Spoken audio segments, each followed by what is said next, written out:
Here's a better way to tell your brand's story.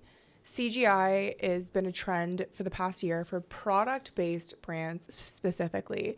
And I'm really loving this emergence in animation because it's a fantastic way to sell your product without selling your product.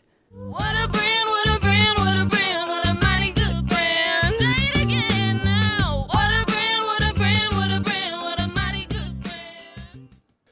Like, to me, what CGI is, obviously it's been around a long time, but it's a way to get attention in a marketplace where everybody is trying to get attention. And so you kind of have to stay current on how to tell a story or get eyeballs. And so if you're doing things the way it was done 5 years ago, it's not effective. So now that CGI is trending, people are paying attention to it. I think from my perspective, we don't focus enough on what does the human brain pay attention to? Yeah. Understanding it from an evolutionary biology perspective. They pay attention to things that look normal and then have something that looks unnormal and then does something we don't expect. That attracts our eyeballs to it to pay attention for longer. It's not just kind of, standing there and saying our products are unique when they're all the same. Like you have to really be bold in a way to capture attention, and CGI gives you the flexibility to do way more to capture the attention of your customers. No, totally. And you bring up a great point. CGI has been around for a while, but the access to a small brand is new, right? Like you're getting access to these really talented animators that can bring a new element to your brand. It's an artful expression. And why I'm loving CGI for especially brands that don't have a founder that's investing in personal branding, there's a cap or a limit in which your socials can be interesting. We don't want to be sold to on social media. So if you want your brand to stand out and you don't have a person that's a vehicle for educating or entertaining on behalf of the brand, CGI is a great way to create content that isn't like a high fidelity photo shoot of celebrity holding perfume bottle. And there's a great example of this brand out of Australia. It's called Who is Elijah, and it's a perfume company. And they had done this CGI ad, and they launched it on the same day that they were in person at Bondi Beach in Australia. And basically, the CGI ad is one of their perfume bottles like blowing up, almost like this like big balloon on Bondi Beach. And that's really all that the ad is. But it was launched on the same day that they were there handing samples out, and it actually got a ton of controversy because the people who were on the beach that saw the post were like, where's the bottle? And they were frustrated that they couldn't experience that bottle in real life. But the brand ended up getting like 40,000 followers from this one post alone. And when you look at their page, it really is an ad. It's showcasing a product. It's just doing it in a way that's more interesting than has been done in the past. Like there's a cap to how many bottles on shelves we want to see or celebrity holding bottle that we're interested in previewing. It provides a different element to the brand that includes surprise and delight. No, it shows the movers from the average people, because Totally. there's old ways of doing things and you can just keep chucking out content the old way and hoping it works and blowing your money. But now that CGI is accessible to medium and smaller businesses, in the past it was only something big production companies Movies, can do. yeah. Right? Now it's accessible to you in it's actually way more cost effective to make content with CGI than to do a brand shoot. Filming humans. Yeah, but true.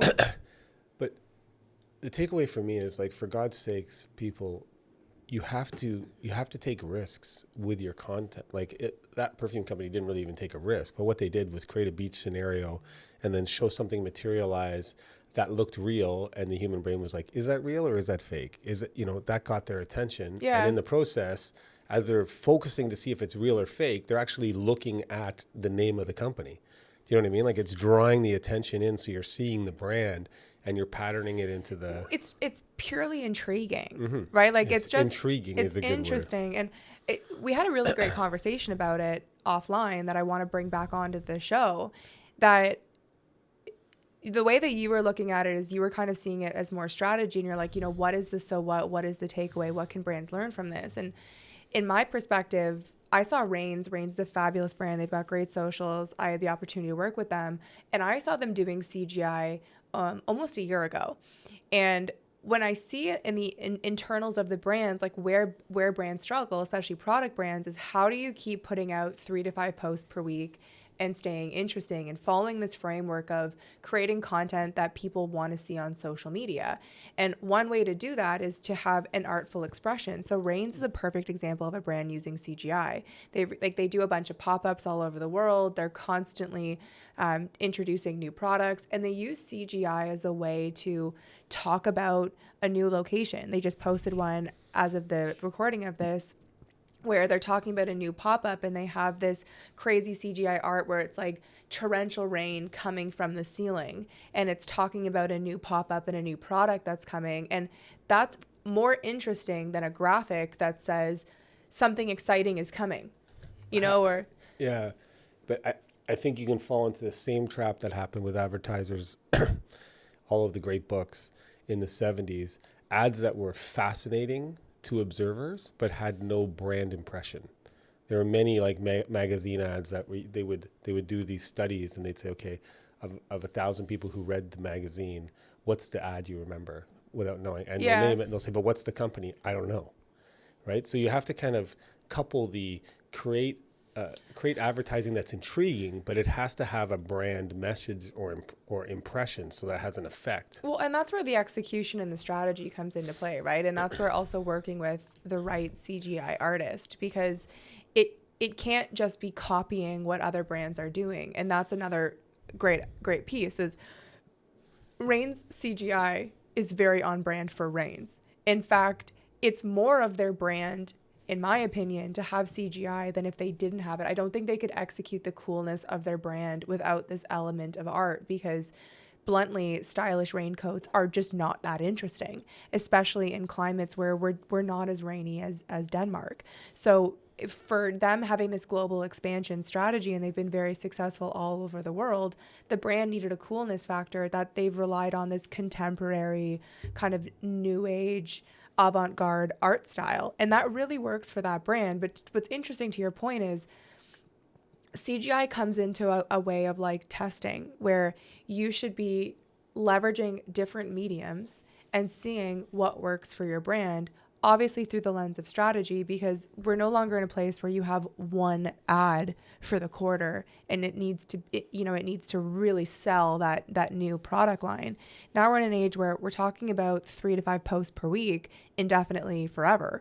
And within that mix, you need to constantly be doing things that are interesting, that allow your followers for you to be worthy of their follow. It's different. Like, the interesting thing is, if you have an Instagram post that has CGI and it's got a shop now, you can actually track how well the ad does. But if you're a product, like a product brand, and you're doing it, you can get those metrics of views and likes, but you don't know if they actually remember the brand and will purchase. Okay, that's a great point. I do want to differentiate, though, on the use of CGI based on that point. So I am seeing more, especially beauty brands, using CGI as a way to launch a new product. Bally Body is a perfect example of that. They have this great CGI ad that's all over Instagram.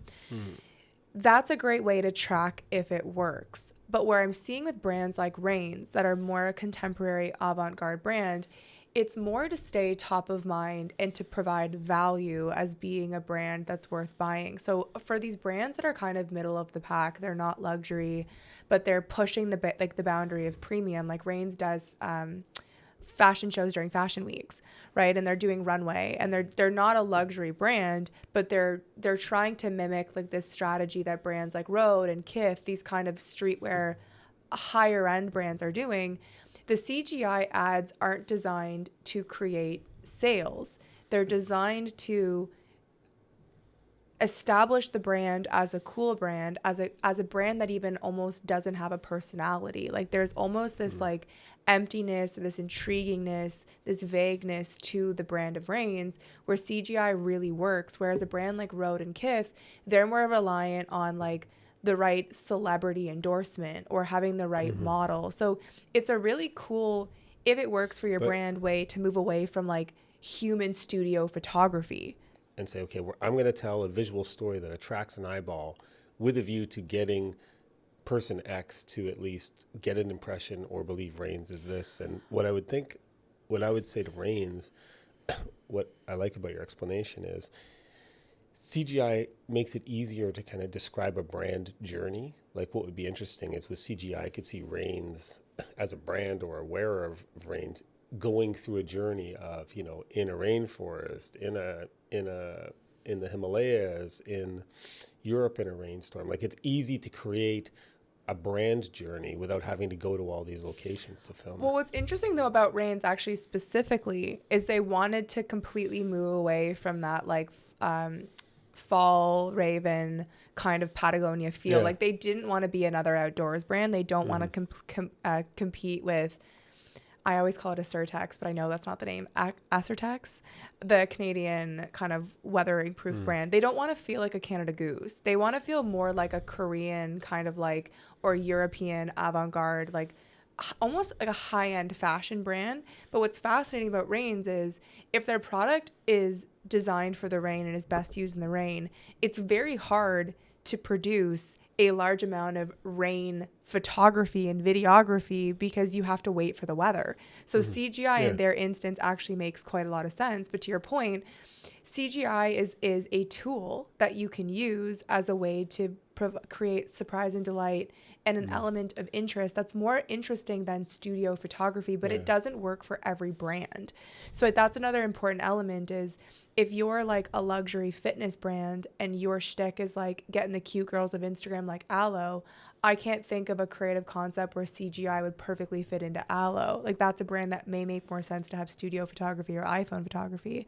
But brands like Canada Goose, you know, like they could put like a jacket in the middle of this like crazy like Arctic snowstorm and have like a polar bear walk by. That makes perfect sense because that's easier to create in CGI than to rent the polar bear, you know, go to the Arctic, like have this floating jacket. So there's certain brands where what CGI can do makes sense for the brand identity and the brand core to establish the brand online and to provide that feeling for how you want consumers to feel.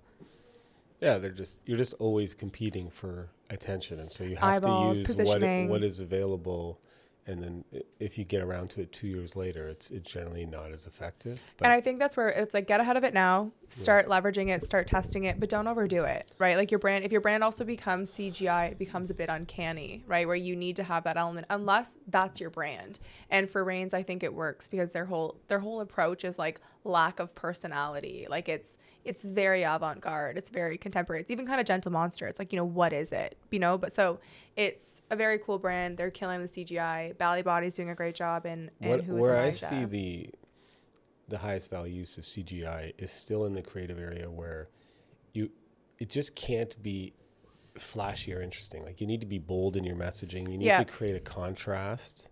Self-deprecation can work, like not taking something too seriously. Like people like to kind of laugh at a brand or a person that takes himself too seriously, and then show like a solution from a product.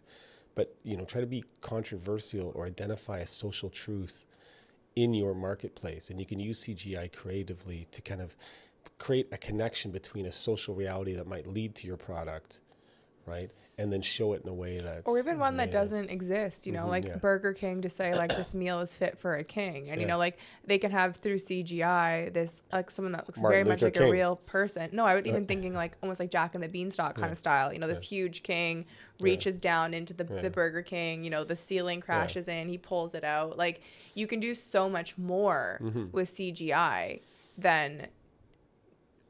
Martin Luther King. Well, he's a king, fit for a king, Lion King. I don't know, like any type of king. But you just have so much more freedom of movement because you can go to somebody and get them to do CGI. But the value is in what you're asking them to do in the thought process before. No, totally. And it's such a fantastic tool. But you brought up a great point. It needs to be tied to strategy. So like the Who is Elijah, what they did well is that their post, I believe, went more viral because they were also at Bondi Beach, which is like packed every weekend because when the weather is nice, everyone goes to the beach in Australia.